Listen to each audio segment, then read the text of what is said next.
Hi, I'm Antonio Jackson.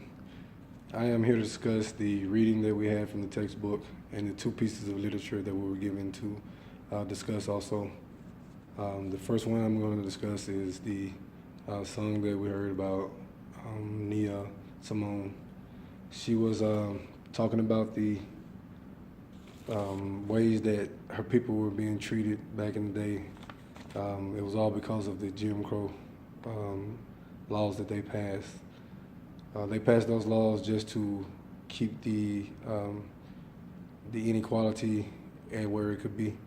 They didn't want it to change. They instilled laws that made everything separate. You couldn't use you couldn't use the same restroom, same restaurants. Schools were separate. Anything that you did, it had to be with your other African Americans. They got this from a guy that was a comedian, and he would paint his face black to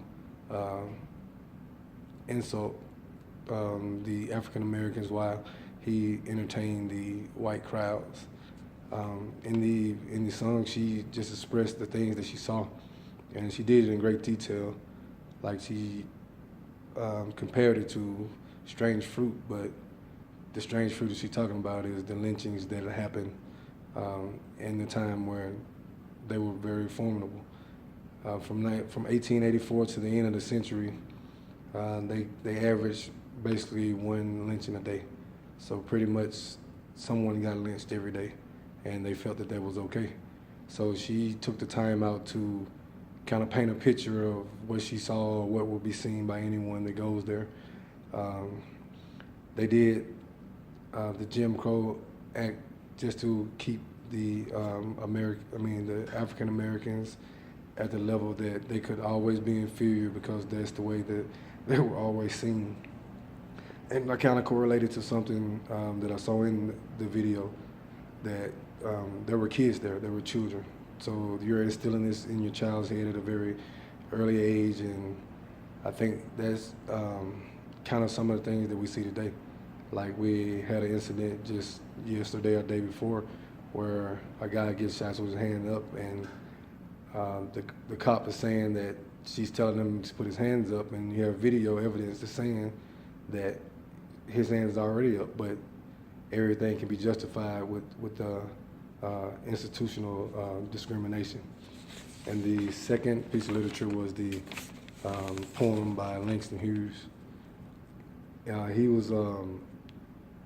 He was a guy that was he became a sharecropper. He wasn't in the slavery age, so he was one of the ones that kind of worked himself into finding a job that they gave him wages, but they also controlled that because they would manipulate the wages, because they would pay, they would give them room and board, and they would just have to pay it from the wages that they made from the jobs they performed.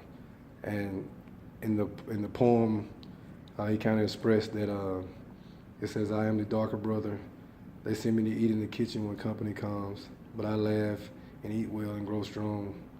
And like the darker brothers line, that is something that refers to the skin tone. Basically, they were field slaves. Like the lighter versions were mostly in-house slaves. And the one part where he said, "But I laugh, I eat well, and I grow strong," that's something that Booker T. Washington, he created the Tuskegee Institute in Alabama. It's a university that he asked them to be patient, kind of deal with the laws as they were, but at the same time to use it to get your education up, get your skill level up, and then take care of the opportunities. And that's exactly what he was doing. It says, "Tomorrow I will be at the table when company comes. Nobody will dare say to me, eat in the kitchen then." And I think he's looking for a new day, like where the racial stratification replaces the slavery, and he's looking for assimilation. He's part of the Great Migration, and what that did was that's when a lot of the slaves moved from the south to north, and that created better opportunities, increased education. That's when they began to start build things for the African Americans. They built their own businesses, their churches, and things like that. So they would start to self-teach and educate themselves. And at the end, he says, besides, they'll see how beautiful I am and be ashamed. I too am America. Something like with the urbanization, that's when it began to weaken the dominant group. It became that more people started to see each other for what they were. It was full racial integration and equality.